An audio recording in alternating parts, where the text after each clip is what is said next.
नमस्कार दोस्तों, मैं आपका अपना मोहंती यादव और आप देख रहे हैं एन इंडियन अपडेट। दोस्तों, आज के अपडेट में आपको लाया हूं तपोवन की इस पवित्र भूमि के ऊपर, जो कि गौमुख से है तकरीबन तकरीबन 2 किलोमीटर ऊपर हाइट में। आप देख ही रहे हैं, ये तपोवन की पवित्र भूमि है और यहाँ पे कैंपिंग लगाई हुई है। कैंपिंग साइट पर आप लोग हैं और कैंपिंग साइट कितनी खूबसूरत है ये बताने की ज़रूरत नहीं है। कैंपिंग साइट के साथ साथ एक रिज चला हुआ है, छोटा सा एक तरह से पत्थरों का समूह, एक तरह सिलसिला है जो आगे जा रहा है। और जब हम इसके ठीक ऊपर एक जगह है जो नेचुरल फ्लोरा फौना से भरपूर है। और सबसे बड़ी बात दोस्तों, यहाँ पर बड़ी मात्रा में हिरन, यानी कि यहाँ लोकल भाषा में बोलते हैं भल, पाए जाते हैं, जिन्हें यहाँ के लोग बोलते हैं तपस्वी कहते हैं। क्या दोस्तों, ये सब बातें तो होती रहेंगी। मैं अभी आपको दिखाता हूँ। सबसे पहले आप माँ गंगा के उद्गम स्रोत गोमुख ग्लेशियर के दर्शन कर लीजिए। दोस्तों, ये जो एक तरह से बोलें तो छोटे छोटे रेतीला समूह दिखाई दे रहा है ना, ये रेत का समूह नहीं है दोस्तों, ये गोमुख ग्लेशियर है। इसके नीचे, पत्थरों के नीचे, मिट्टी के नीचे गोमुख ग्लेशियर है, जहाँ से गंगा माँ यानी कि भगीरथी माँ निकलती हैं। और जहाँ आपको सामने वाटर सोर्स दिखाई दे रहा है ना, उसके नीचे से ही भगीरथी माँ का उद्गम शुरू हो जाता है। थोड़ा सा और आगे से लगा लो और ये दूर तक फैला हुआ ग्लेशियर है। अब दोस्तों, ये सामने जहाँ आपको दिख रहा है ना, एक तरह का बादल, थोड़ा सा बादल है, ये रास्ता जाता है रक्त वन की तरफ। और इधर से बादल दिख रहा है दो पहाड़ों के बीच में, और उसके पीछे एक छोटी सी चोटी नजर आ रही होगी, क्योंकि बादल ज़्यादा से साफ नजर नहीं आ रही है। वो पर्वत है सतोपंथ पर्वत।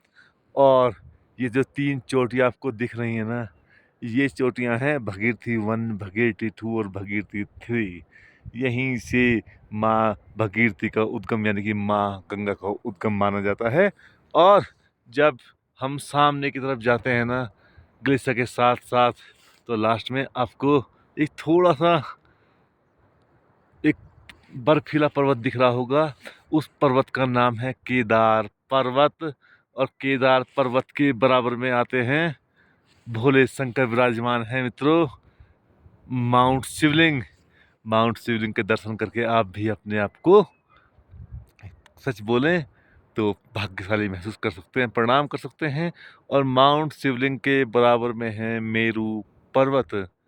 मेरू पर्वत, जी हाँ दोस्तों, ये यहाँ की प्रमुख चोटियाँ हैं। इसके अलावा और भी बहुत कुछ है, लेकिन तपोवन के बारे में जानना है ना दोस्तों, तो तपोवन आना पड़ेगा।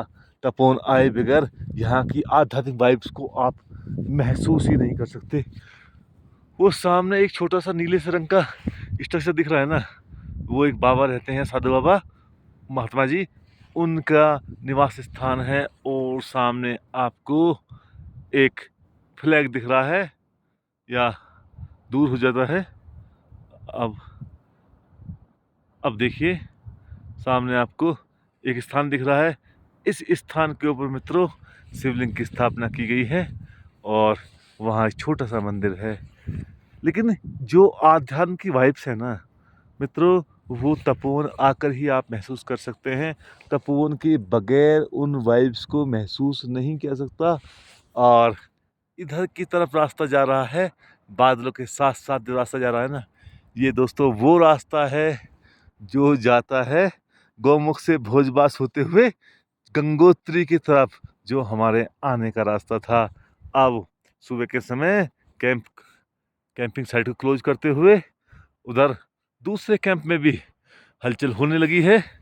लोग अपने आप को सुबह के लिए, जिन्हें आगे ट्रैकिंग करना है आगे के लिए, जिन्हें पीछे ट्रैकिंग करना है पीछे के लिए, अपने आप को तैयार कर रहे हैं। लेकिन मित्रों, मैं एक बात फिर बोलता हूँ, यूरोप, अमेरिका, स्विट्जरलैंड एक अलग चीज़ है, लेकिन जो आध्यात्मिकता, जो शांति, जो मन को सुकून, जो, सच बोलें तो वो सब कुछ जो एक आदमी महसूस कर सकता है, जो शांति चाहता है और एक तरह का एडवेंचर भी है, वो तपोवन में आके आप अलग ही महसूस करोगे, जहाँ सब कुछ आपको भारतीय मिलेगा।